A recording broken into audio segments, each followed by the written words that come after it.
বাংলাদেশে গত 16 বছরে যত সন্ত্রাসী কর্মকাণ্ড ঘটেছে তার জন্য একতরফাভাবে বাংলাদেশ ছাত্রলীগ দায়ী।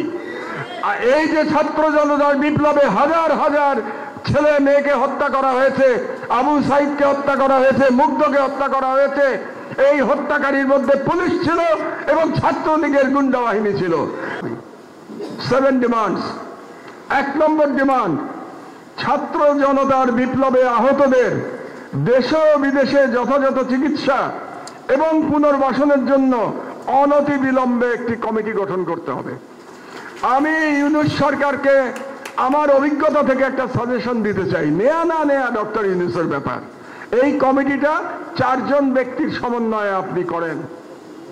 1 নম্বর ব্যক্তি স্বাস্থ্য উপদেষ্টা। কেন? কারণ যারা আহত তারা সবাই কোনো না কোনো হসপিটালে তারা চিকিৎসাধীন আছে, কাজেই স্বাস্থ্য উপদেষ্টার পক্ষে তাদের তালিকা পাওয়া খুব সহজ এবং কার কি সমস্যা এটা জানা সহজ, সুতরাং স্বাস্থ্য উপদেষ্টা।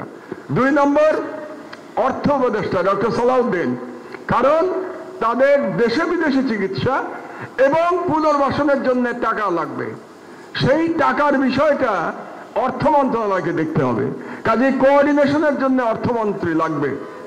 স্বাস্থ্য উপদেষ্টা, অর্থ উপদেষ্টা। 3 নম্বর শুনলে আপনারা একটু চমকে উঠবেন, শিল্প এবং গণপূর্ত উপদেষ্টা। তা আপনারা ভাববেন এর সাথে সম্পর্ক কি? মন্ত্রণালয়ের সাথে সম্পর্ক নাই, ব্যক্তির সাথে সম্পর্ক আছে। কারণ ব্যক্তিটি হচ্ছেন আদিলুর রহমান খান। আদিলুর রহমান খান কে? তিনি একজন মানবাধিকার কর্মী, তিনি আন্তর্জাতিকভাবে সমাদৃত একজন মানবাধিকার কর্মী। আর এই যে চিকিৎসা এবং তাদের পুনর্বাসন, এটা মানবাধিকারের ব্যাপার, কাজে আদিলুর রহমান খানকে এই কমিটিতে লাগবে। 3 জন। আর 4 নম্বরকে 3 জন তো বয়স্ক গেল, একজন তরুণ লাগবে না? আমাদের এই যারা লড়াই করেছে, যারা ভ্যানগার্ড ছিল বিপ্লবে, তাদের লাগবে না? সেটা হচ্ছে মাহফুজকে লাগবে। মাহফুজ হচ্ছে ডক্টর ইউনূসের রাজনৈতিক সচিব আর উপদেষ্টা, যাই হোক, সহকারী। কেন মাহফুজকে লাগবে? কারণ মাহফুজ ইজ দ্য চোখ এবং কান ডক্টর ইউনূসের, এবং সে রিপ্রেজেন্ট করে ইয়াং জেনারেশনকে, কাজে মাহফুজকে এই কমিটিতে লাগবে। আমি ডক্টর ইউনূসকে সাজেশন দিলাম, গ্রহণ করা না করা তার ব্যাপার। এই 4 জনের সমন্বয়ে আপনি অনতিবিলম্বে একটা কমিটি গঠন করে দেন।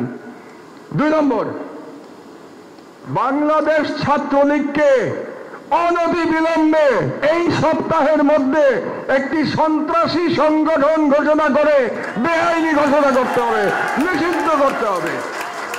বাংলাদেশে গত 16 বছরে যত সন্ত্রাসী কর্মকাণ্ড ঘটেছে তার জন্য একতরফাভাবে বাংলাদেশ ছাত্রলীগ দায়ী।